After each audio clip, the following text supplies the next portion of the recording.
Assalamualaikum warahmatullahi wabarakatuh. Sebelum kita mulai berdoa sebagai adab kepada Allah Subhanahu wa Ta'ala, bentuk kesungguhan kita dalam berdoa, maka kita rapikan dulu baju dan membersihkan sekitar kita sesuai dengan surat At-Taubah, yaitu wallahu yuhibbul mutahhirin, yang artinya dan sesungguhnya Allah menyukai orang-orang yang bersih. Sebelum kita berdoa, marilah kita tawasul dulu kepada satu Nabi Muhammad SAW, keluarga, keturunan, para ahli bait, para sahabat, tabi'in, ulama dan alim, para aulia, syuhada dan sholihin. Guru-guru kita khususnya Kiai Haji Munir Hasim Latif, orang tua kita, atas hajat kita mencari ilmu. Al-Fatihah. A'udzubillahi minasyaitonirrajim. Bismillahirrahmanirrahim. Alhamdulillahirabbil alamin, arrahmanirrahim, maliki yaumiddin. Iyyaka na'budu wa iyyaka nasta'in. Ihdinas siratal mustaqim, siratal ladzina an'amta 'alaihim ghairil maghdubi 'alaihim waladdallin. Amin.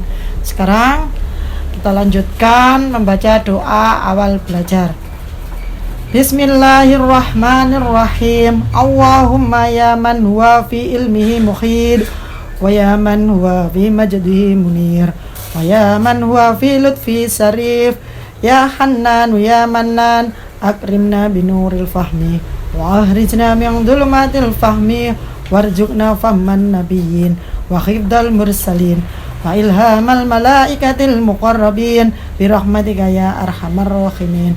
Wa sallallahu ala sayyidina Muhammadin wa ala alihi wa sahbihi wasallim walhamdulillahi rabbil alamin. Anak-anak, marilah kita membaca ikrar ya, kalian ikuti sambil berdiri. Bismillahirrahmanirrahim. Raditu billahi rabba wa bil islami dina wa bi Muhammadin nabiyya wa rasulah.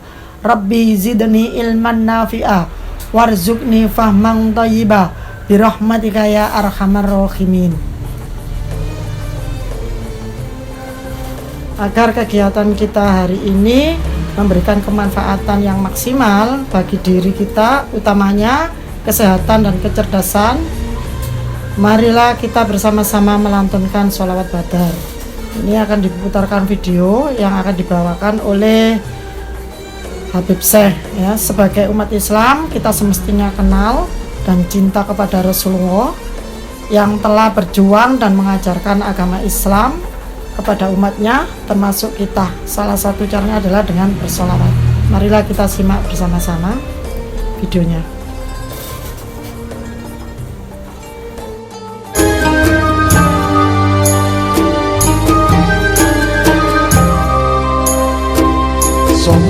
Salatullah salamullah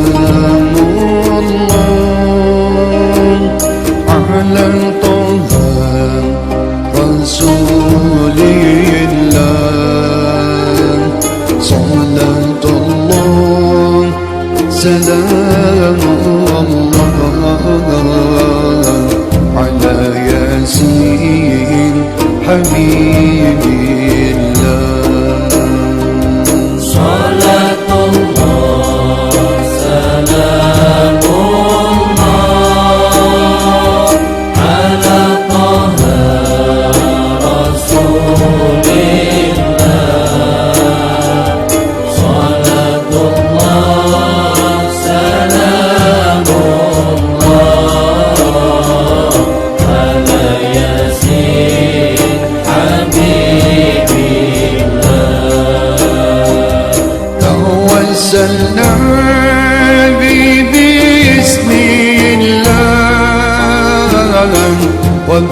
وبالهدي رسول الله توسلنا بسم الله وبالهدي رسول الله وكل مجاهد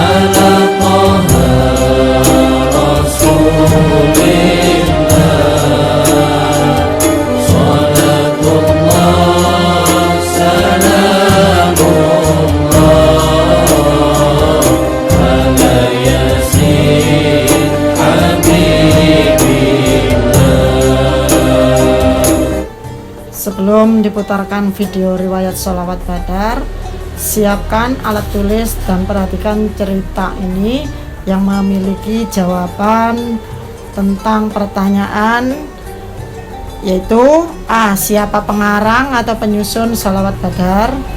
Yang B. Penyusun sholawat badar ini cucu dari siapa? Yang C. Indonesia sedang terjadi peristiwa apa saat penyusunan sholawat badar? Nanti jawabannya bisa dikumpulkan ke petugas MPLS. Kisah Kiai Ali Mansur dan sejarah lahirnya sholawat badar.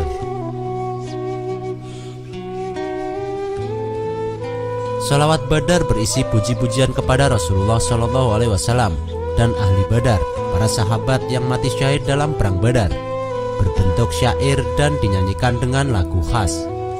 Sholawat ini digubah oleh Kiai Ali Mansur, salah seorang cucu dari Kiai Haji Muhammad Siddiq Jember pada tahun 1960. Kiai Ali Mansur saat itu menjabat Kepala Kantor Departemen Agama Banyuwangi, sekaligus menjadi Ketua PCNU di tempat yang sama.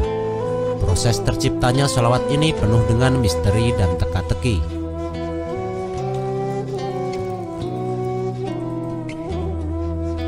Kiai Haji Ali Mansur Siddiq terinspirasi dari sebuah kitab yang berjudul Mandhuma Ahl Al-Badar Al-Musamma Jaliyat Al-Qadar Fi Fadoil Ahl Al-Badar, karya Al-Imam Asyid Ja'far Al-Barjanji.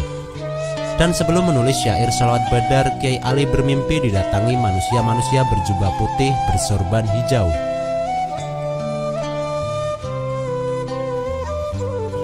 Pada suatu malam, Kiai Ali tidak bisa tidur. Sambil terus merenung, Kiai Ali terus memainkan penanya di atas kertas, menulis syair-syair dalam bahasa Arab. Beliau memang dikenal mahir membuat syair sejak masih belajar di pesantren Lirboyo, Kediri.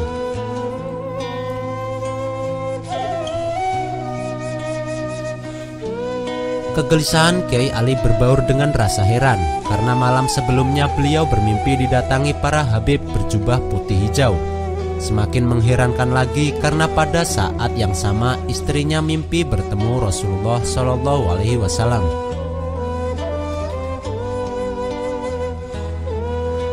Keesokan harinya mimpi itu ditanyakan pada Habib Hadi Al-Hadar Banyuwangi. Habib Hadi menjawab, "Ya akhi, itu ahli badar." Kedua mimpi aneh dan terjadi secara bersamaan itulah yang mendorong dirinya menulis syair, yang kemudian dikenal dengan sholawat badar.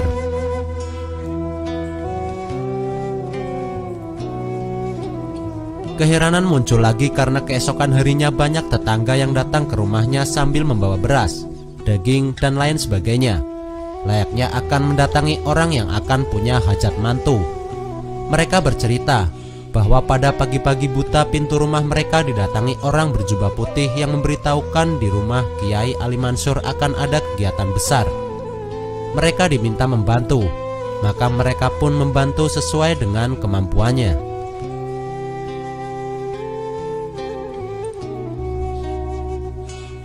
Siapa orang yang berjubah putih itu? Pertanyaan itu terus mengiang dalam benak Kiai Ali tanpa jawab. Namun malam itu banyak orang bekerja di dapur untuk menyambut kedatangan tamu yang mereka sendiri tidak tahu siapa, dari mana, dan untuk apa.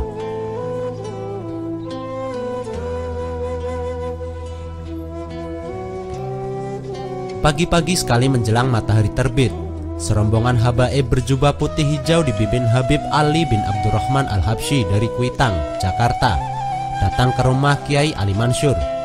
"Alhamdulillah," ucap Kiai Ali ketika melihat rombongan yang datang adalah para habib yang sangat dihormati keluarganya.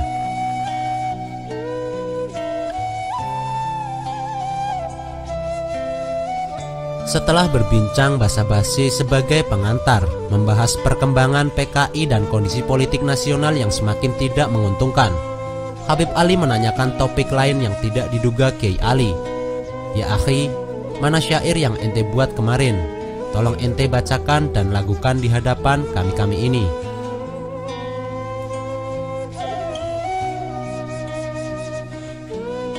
Tentu saja Kiai Ali terkejut, sebab Habib Ali tahu apa yang dikerjakannya semalam. Namun beliau memaklumi, Mungkin itulah karomah yang diberikan Allah kepadanya. Sebab dalam dunia kewalian, pemandangan seperti itu bukanlah perkara yang aneh dan perlu dicurigai.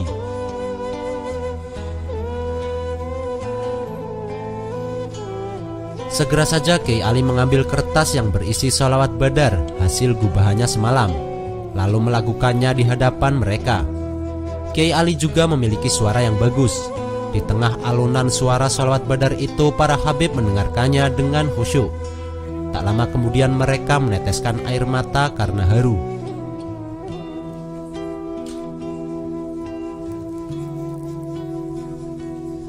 Di dalam kunjungan tersebut tercatat dalam buku kecilnya Kiai Ali.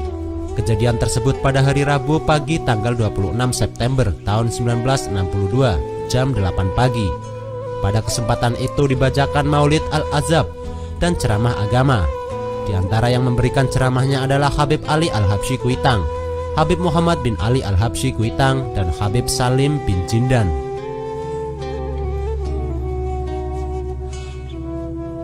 Di dalam rombongan tersebut ikut diantaranya Habib Ali bin Husain Al-Atos Bungur, Habib Ahmad bin Ghalib Al-Hamid Surabaya, Habib Umar Assegaf Semarang, dan banyak lagi yang lainnya para pembesar ulama pada waktu itu.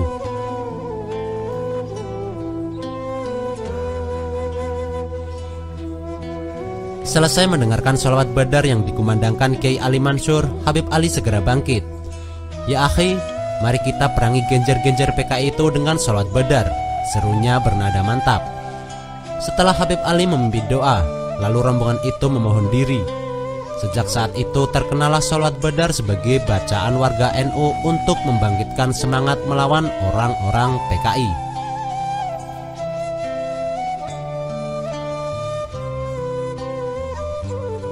Untuk lebih mempopulerkannya, Habib Ali mengundang para habib dan ulama termasuk Kiai Ali Mansur dan Kiai Haji Ahmad Kusyairi, paman Kiai Ali Mansur, ke Jalan Kuitang, Jakarta. Di waktu itu pula Habib Ali meminta Kiai Ali untuk kembali membacakan sholawat badar di hadapan jemaah yang hadir.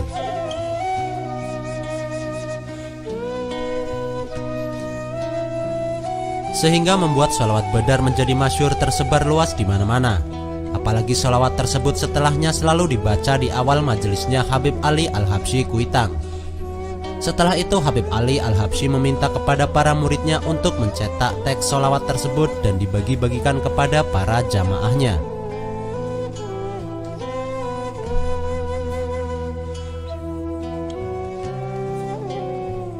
Dicetak pertama kali di percetakan Al-Idrus Jakarta, dan hingga saat ini sholawat badar berkembang pesat di tengah-tengah masyarakat Jakarta, Jawa, dan seluruh Nusantara, bahkan penjuru dunia. Sekarang kita istirahat dulu sambil bersolawat bersama-sama.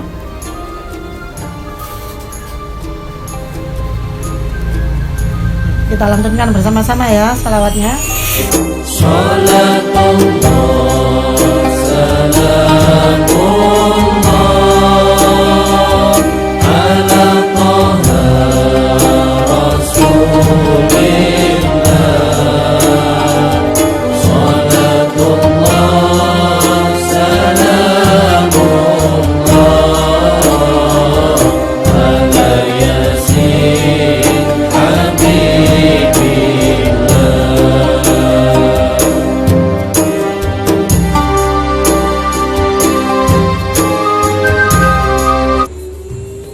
Untuk semakin meningkatkan rasa cinta Rasulullah SAW, coba kita simak video kisah Rasulullah SAW.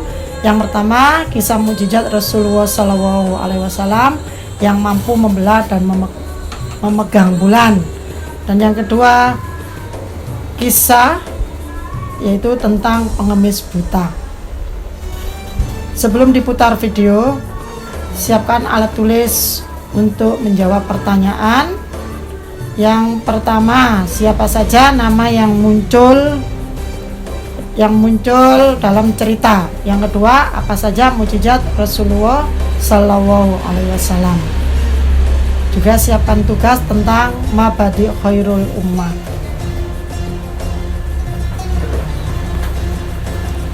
Marilah kita menyimak video kisah Rasulullah SAW membelah bulan dan pengemis buta. Assalamualaikum warahmatullahi wabarakatuh. Di zaman jahiliyah, hiduplah raja bernama Habib bin Malik di Syam. Dia penyembah berhala yang fanatik dan menentang serta membenci agama yang didakwahkan oleh Nabi Muhammad SAW. Suatu hari Abu Jahal menyurati Raja Habib bin Malik perihal Nabi Muhammad SAW. Surat itu membuatnya penasaran dan ingin bertemu dengan Nabi Muhammad SAW. Dan Raja Habib membalas surat itu bahwa ia akan berkunjung ke Makkah. Pada hari yang telah ditentukan, berangkatlah ia dengan 10.000 orang ke Makkah. Sampai di desa Abtah, yakni desa yang dekat dengan Makkah, ia mengirim utusan untuk memberitahu Abu Jahal bahwa dia telah tiba di perbatasan Makkah. Maka disambutlah Raja Habib oleh Abu Jahal dan pembesar Quraisy. "Seperti apa Muhammad itu?" tanya Raja Habib setelah bertemu dengan Abu Jahal. "Sebaiknya Tuan tanyakan kepada Bani Hashim," jawab Abu Jahal. Lalu Raja Habib menanyakan kepada Bani Hashim.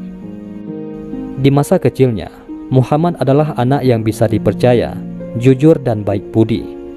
Tapi sejak berusia 40 tahun, ia mulai menyebarkan agama baru, menghina dan menyepelekan Tuhan-Tuhan kami.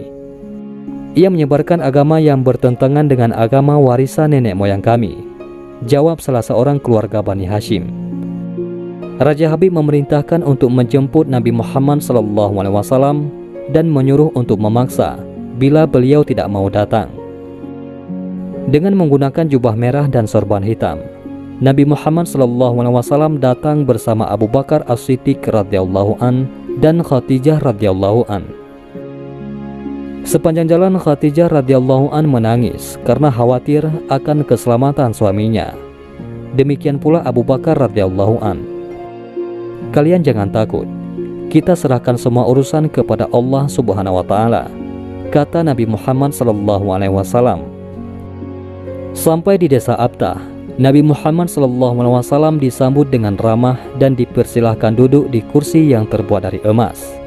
Ketika Nabi Muhammad SAW duduk di kursi tersebut, memancarlah cahaya kemilau dari wajahnya yang berwibawa, sehingga yang menyaksikannya tertegun dan kagum.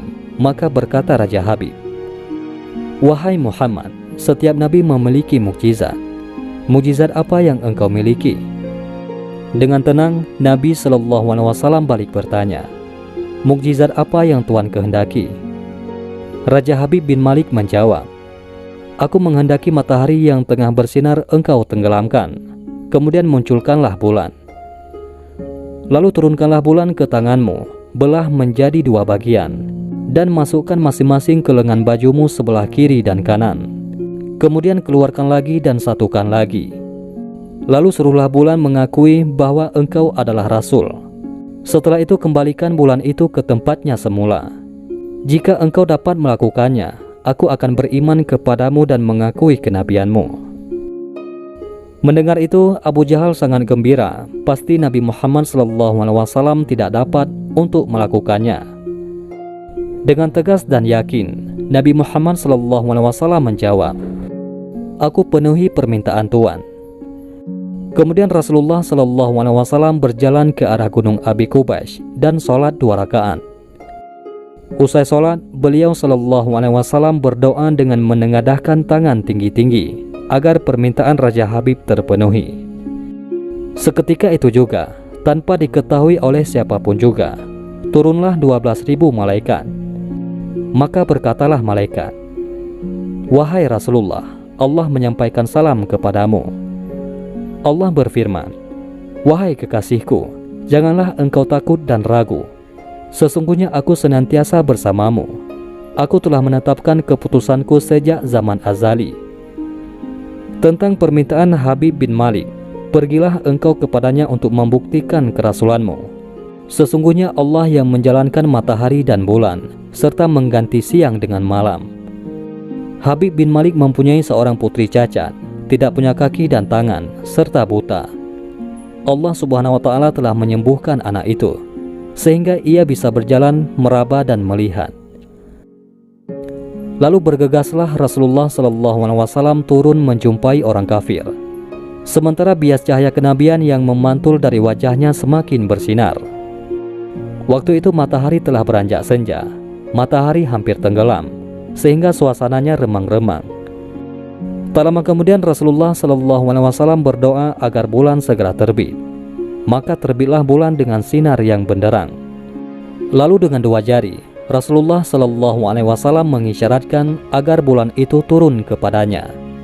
Tiba-tiba suasana jadi amat menegangkan ketika terdengar suara gemuruh yang dahsyat.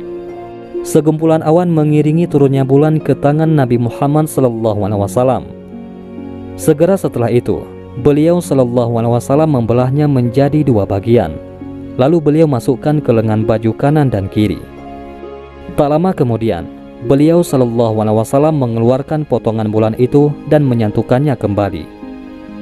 Dengan sangat takjub, orang-orang menyaksikan Rasulullah SAW memegang bulan yang bersinar dengan indah dan cemerlang. Bersamaan dengan itu pula, bulan mengeluarkan suara, Asyhadu an la ilaha illallah wa asyhadu anna Muhammadar Rasulullah. Menyaksikan keajaiban itu, pikiran dan perasaan semua yang hadir terguncang. Sungguh, ini bukan mimpi, melainkan sebuah kejadian yang nyata. Sebuah mukjizat luar biasa hebat yang disaksikan sendiri oleh Raja Habib bin Malik. Ia menyadari, itu semua tak akan mungkin terjadi pada manusia biasa, meski ia lihai dalam ilmu sihir sekalipun. Namun, hati Raja Habib masih beku. Maka ia pun berkata, "Aku masih mempunyai syarat lagi untuk mengujimu." Belum lagi Raja Habib sempat melanjutkan ucapannya, Rasulullah memotong pembicaraan. "Engkau mempunyai putri yang cacat, bukan? Sekarang Allah Subhanahu wa Ta'ala telah menyembuhkannya dan menjadikannya seorang putri yang sempurna." Raja Habib pun terkejut karena tidak ada siapapun yang tahu penyakit anaknya itu, yaitu lumpuh dan matanya buta, kecuali orang-orang istana dan mereka yang dekat dengannya saja. Mendengar itu, betapa gembiranya hati Raja Habib. Spontan ia pun berdiri dan berseru, "Hai penduduk Makkah, kalian yang telah beriman jangan kembali kafir, karena tidak ada lagi yang perlu diragukan. Ketahuilah, sesungguhnya aku bersaksi, tiada Tuhan selain Allah dan tiada sekutu baginya. Dan aku bersaksi, sesungguhnya Muhammad adalah utusan dan hambanya." Melihat semua itu, Abu Jahal jengkel dan marah. Dengan emosi berkata kepada Raja Habib, "Wahai Raja Habib, engkau beriman kepada tukang sihir ini hanya karena menyaksikan kehebatan sihirnya." Namun, Raja Habib tidak menghiraukannya dan berkemas untuk pulang. Sampai di pintu gerbang istana, putrinya yang sudah sempurna menyambutnya sambil mengucapkan 2 kalimat syahadat. Tentu saja Raja Habib terkejut. "Wahai putriku, dari mana kamu mengetahui ucapan itu? Siapa yang mengajarimu?" "Aku bermimpi didatangi seorang lelaki tampan rupawan yang memberitahu aku bahwasanya ayah telah memeluk Islam. Dia juga berkata, jika aku menjadi muslimah, anggota tubuhku akan lengkap. Tentu saja aku mau. Kemudian aku mengucapkan 2 kalimat syahadat," jawab sang putri. Maka seketika itu juga Raja Habib pun bersujudlah sebagai tanda syukur kepada Allah Subhanahu wa Ta'ala. Itulah salah satu kisah mukjizat Nabi Muhammad SAW. Dan marilah kita bersalawat kepada baginda Nabi Muhammad SAW. Semoga kita semua senantiasa selalu diakui sebagai umat Nabi Muhammad SAW dan pantas mendapatkan berkah dan syafaat dari beliau SAW. Amin ya rabbal alamin. Mudah-mudahan ini semua bermanfaat. Assalamualaikum warahmatullahi wabarakatuh.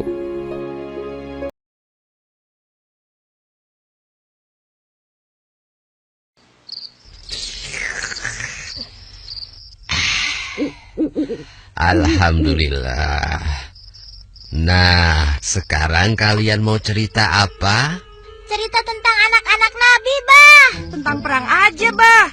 Lebih seru. Iya, Bah. Cerita tentang perang aja. Hah? Kan tentang perang sudah. Yang lain dong. Hah?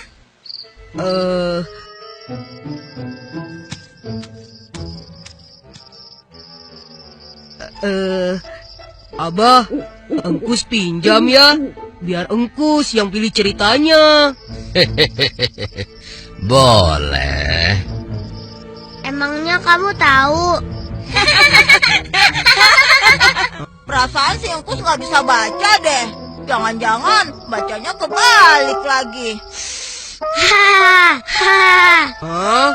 Siapa bilang Engkus nggak bisa baca? Itu fitnah.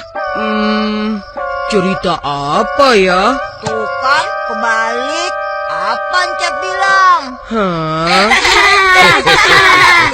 Ayah, wai. Sudah sini, Abah yang pilihkan. Ya deh, Abah aja yang pilih. Nah, kalau begitu semua duduk yang manis ya.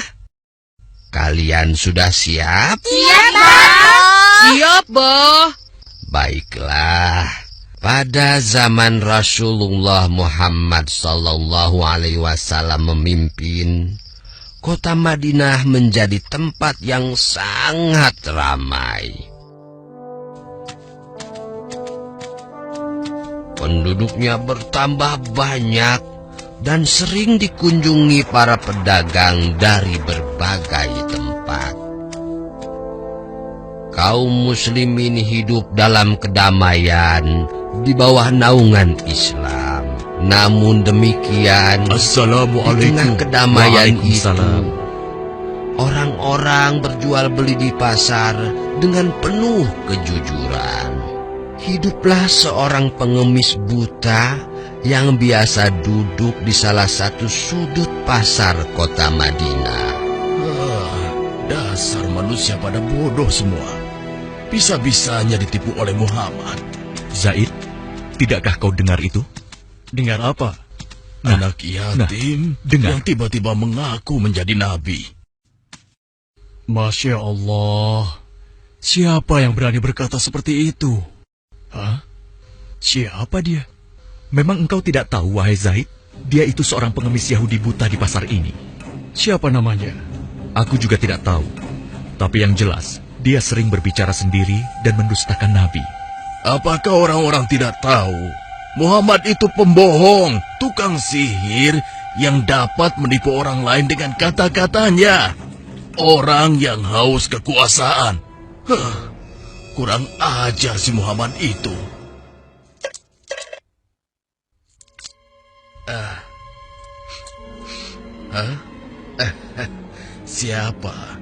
Siapa engkau? Hei, itu Rasulullah. Kenapa Nabi memberikan pengemis tidak tahu diri itu dinar emas? Siapa engkau, Tuan? Engkau pemurah sekali. Belum pernah seumur hidupku ada seseorang yang memberikanku dinar emas. Marilah, duduk bersamaku sebentar. Akan kuceritakan sebuah kebohongan besar yang sedang terjadi di sini. Sungguh gila pengemis itu. Apa dia tidak tahu berhadapan dengan siapa? Sabar, saudaraku. Janganlah kau bertindak melebihi Nabi.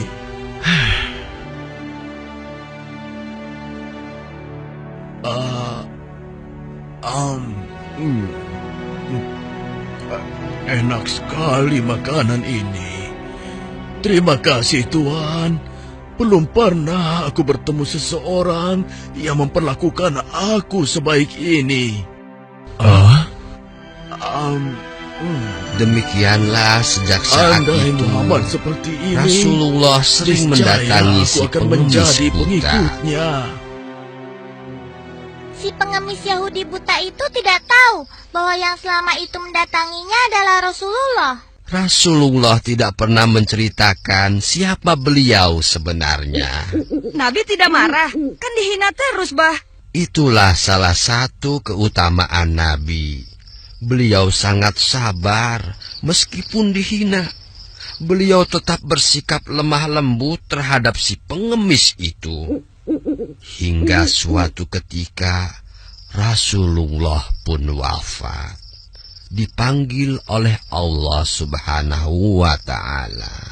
Innalillahi wa inna ilaihi raji'un. Assalamualaikum. Waalaikumsalam. Siapa? Aisyah, ini aku, ayahmu. Oh, ayah, silahkan masuk.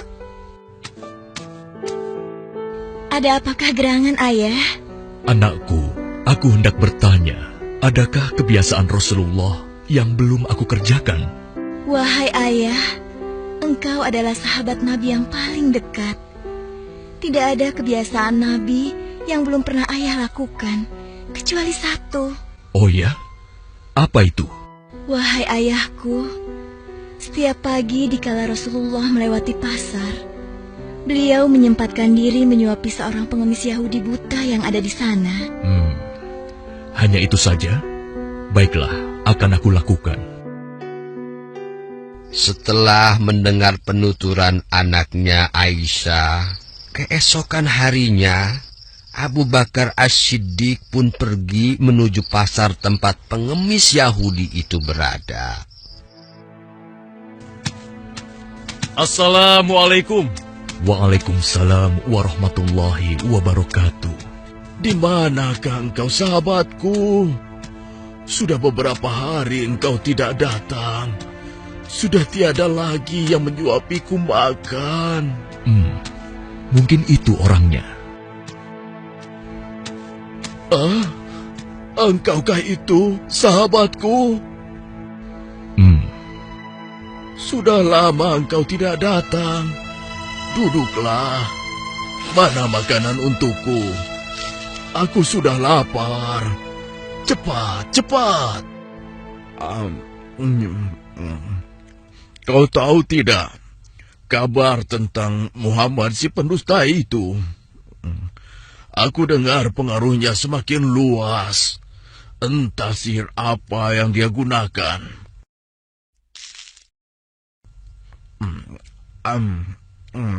Bisa-bisanya ia mengaku rasul. Memangnya siapa dia?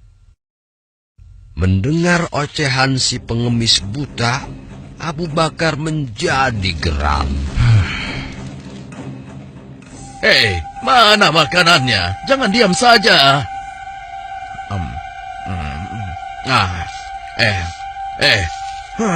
Kau kasar sekali. Aku rasa engkau orang yang berbeda. Siapa engkau sebenarnya? Aku orang yang biasa memberikanmu makanan. Bohong. Engkau bukan orang yang biasa mendatangiku. Kenapa? Engkau berbeda. Orang yang biasa mendatangiku selalu menyapaku dengan lemah lembut. Ia menanyakan kabarku, membesarkan jiwaku, dan menyuapiku dengan penuh kesabaran dan kasih sayang. Belum pernah aku temui orang sebaik itu.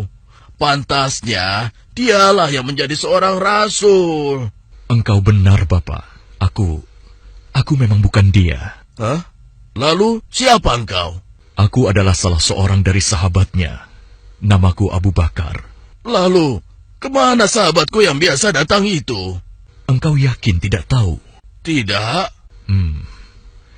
Orang yang engkau maksudkan itu sudah meninggal 2 hari yang lalu. Apa? Sudah meninggal? Benarkah? Benar, Bapak.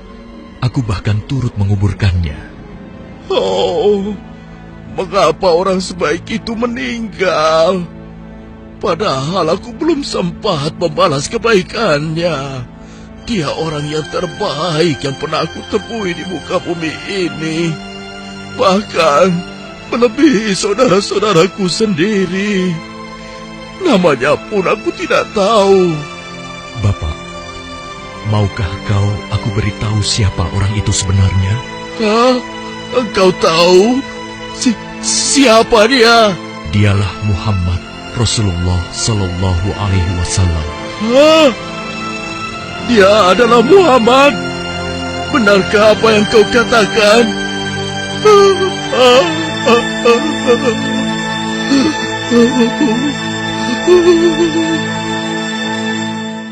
Demikianlah pengemis Yahudi buta itu menangis sejadi-jadinya di pundak Abu Bakar As-Siddiq. Dia menyesali segala apa yang dia lakukan, menghina dan mendustakan Nabi di hadapan sang Nabi sendiri. dia memohon ampun kepada Allah, dan pada saat itu juga dia memeluk Islam. Subhanallah, Allah Maha Besar ya, Bah. Ya, begitulah. Oleh karena itu, cucu-cucuku sekalian, jangan mudah marah. Bersabarlah untuk selalu berbuat kebaikan dan bersikap lemah lembut, meski terhadap orang yang membenci kita. Tapi kan kalau dihina kita jadi kesal, Bah. Iya nggak, Kus? Iya. Ya, itulah ujiannya. Tetapi Allah tidak akan menyia-nyiakan kesabaran seseorang. Emil juga sabar, Bah. Dari tadi Emil belum makan kue. Dimakanin engkus terus tuh.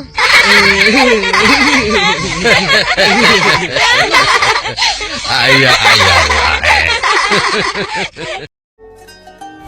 Semakin dalam pengetahuan dan kecintaan kita kepada beliau, kita akan merasa bersyukur dan berterima kasih kepada Allah karena telah mengutus Sang Rasul.